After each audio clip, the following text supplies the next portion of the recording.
जो प्राणी पाप करे वही मरेगा। न तो पुत्र पिता के अधर्म का भार उठाएगा और न पिता पुत्र का। धर्मी को अपने ही धर्म का फल और दुष्ट को अपनी ही दुष्टता का फल मिलेगा। परंतु यदि दुष्ट जन अपने सब पापों से फिरकर मेरी सब विधियों का पालन करे और न्याय और धर्म के काम करे तो वह ना मरेगा वरन जीवित ही रहेगा। परमेश्वर यहोवा की ये वाणी है, देखो ऐसे दिन आते हैं जब मैं इस देश में महंगी करूँगा। उसमें ना तो अन्न की भूख और ना पानी की प्यास होगी, परंतु यहोवा के वचनों के सुनने ही की भूख प्यास होगी। प्रेज़ द लॉर्ड, हालेलुया, जय मसीह की। खुदावन के नाम की महिमा हमारे जीवनों से हो। आज हम लोग जिस तरह की समय को देख रहे हैं, मैं अपनी लाइफ के बारे में बताता हूँ कि मैंने अपनी पूरी लाइफ में इससे ज़्यादा बुरा और इससे ज़्यादा खराब समय नहीं देखा। मैंने देखा कि बहुत लोग मर रहे हैं, बहुत लोग हॉस्पिटल में चक्कर लगा रहे हैं, बहुत दुखों को देखा मैंने।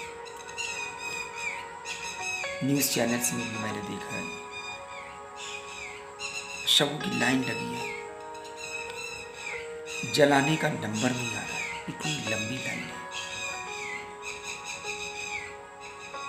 मेरे प्रियो, ऐसा हो क्यों रहा है? मेडिकल साइंस अपने तथ्य दे रही है। आपको पता है, बाइबल में भी इस तरह की मरी और इस तरह की महामारियों का वर्णन है। आमोस की पुस्तक में भी खुदा ने बातचीत करी है और खुदाबंद अचानक कोई विपत्ति नहीं भेजता है, पहले वार्निंग देता है अपने दास दासियों के जरिए कि समय है, सचेत हो जाओ, अभी भी वक्त है, अभी भी अपने कामों से मन फिराओ। बाइबल के अनुसार बाइबल बताती है कि जब बहुत ज़्यादा पाप हो जाता है, बहुत अधर्म हो जाता है, लोग गुनाह की एक लिमिट को क्रॉस कर जाते हैं, बहुत ज़्यादा गुनाह करने लग जाते हैं, तो इस तरह की विपत्तियाँ आती हैं। सदोम और मेरा नगर में भी इस तरह की विपत्ति परमेश्वर ने भेजी थी और वो पूरा नगर गंधक की आग से जल गया था। आमोस की पुस्तक में भी खुदा ने बातचीत करी है और उसमें भी यही बताया है कि लोग अपने सरों को मुंडवाएंगे, ऐसे दुख के दिन आएंगे। तो सरों को हम कब मुंडवाते हैं? जब अधिकतर लोगों के घरों में किसी का देहांत हो जाता है, मृत्यु हो जाती है, मृत्यु को इशारा करता है। लोग अपने सरों को मुंडवाएंगे, विलाप होगा, चारों तरफ हाहाकार होगा, सिर्फ कि धरती पाप से भर गई है, गुनाह की लिमिट क्रॉस कर गई है, गुनाह अपनी एक सीमा को क्रॉस कर गई है, बहुत ज़्यादा हो गई। और अंत में क्या होता है? हम क्या देखते हैं? मृत्यु देखते हैं। कई जगह परमेश्वर ने पवित्र शास्त्र में मृत्यु और मरी का वर्णन किया है और उसके साथ में दृष्टांत भी मिले हैं जो सिर्फ अपने गुनाह के बारे में है कि हमने बहुत ज़्यादा गुनाह किया, हमारी अधर्म, हमारे गुनाह। परमेश्वर कब तक क्षमा करेगा? कुछ गुनाह तो ऐसे हैं जो क्षमा करने के योग्य नहीं। यहाँ पे दिखा है कि यहोवा यूं कहता है कि इज़राइल के 3 क्या वरन 4 अपराधों के कारण मैं उसका दंड न छोड़ूंगा, क्योंकि उन्होंने निर्दोष को रुपए के लिए और दरिद्र को एक जोड़ी जूतियों के लिए बेच डाला। और आगे लिखा है, वे कंगालों के सिर पर की धूल का भी लालच करते और नम्र लोगों को मार्ग से हटा देते हैं और बाप बेटा दोनों एक ही कुमारी के पास जाते हैं, जिससे मेरे पवित्र नाम को अपवित्र ठहराए। एडल्ट्री, व्यभिचार, गुनाह, और इससे ज़्यादा क्या हो सकता है? हमें बदलने की ज़रूरत है। बाइबल पहले से चेतावनी दे रही है। बाइबल ने बता दिया है कि हम और आप मरी के द्वारा नष्ट हो जाएंगे, ये मरी हमें फैल जाएगी, हमें कोई नहीं बचा पाएगा। अभी इससे पहले कितने लोग बचे, कितने लोग बच पाए, कितने लोगों के घरों में मातम है, इस दुनिया को छोड़ के चले गए। जाने कितनी लाशें नदियों में बहा दी गई। अब भी नहीं समझ में आ रहा है लोगों को, लोग अभी भी नहीं समझ रहे हैं कि अभी भी सुधर जाने का समय है।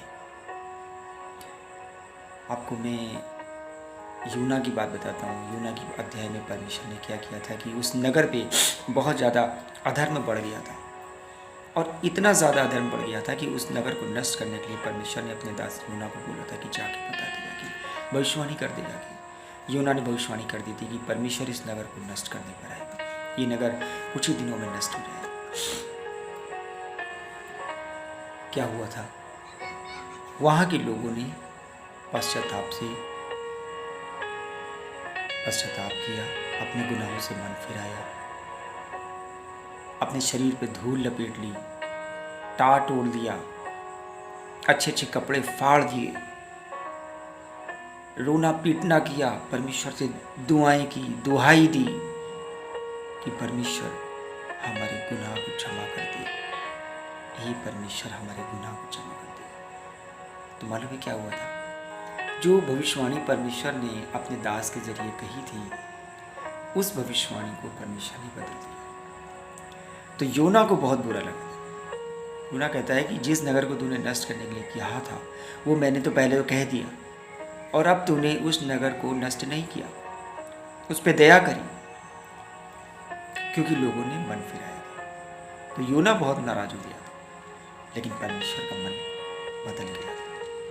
मेरे प्रियो, आज अपने गुनाहों से मन फिराइए। कोई बचा नहीं पाएगा, बच नहीं पाएंगे, ये मैं नहीं कह रहा हूँ, ये पवित्र शास्त्र में परमेश्वर यहोवा कह रहा है। बदलिए अपने आप को, अपने जीवन को बदलिए, अपने परिवार को बचाइए, अपने आप को बचाइए। जय मसीह की। Praise the Lord.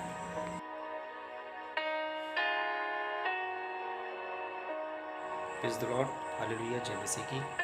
खुदाबंद के नाम की महिमा हमारे जीवन से, और खुदाबंद का आशीष कलाम के इस वचन के द्वारा आपके जीवन तक पहुंचे। परमेश्वर कहता है कि किसी के मरने से मैं प्रसन्न नहीं होता। आज यदि कोई हमारे और आपके बीच में या किसी घराने में मृत्यु होती है, तो खुदा के कलाम में परमेश्वर ने कहा है कि मैं मृत्यु से प्रसन्न नहीं होता। परमेश्वर कह रहा है कि पश्चाताप करो, तभी तुम जीवित रहोगे।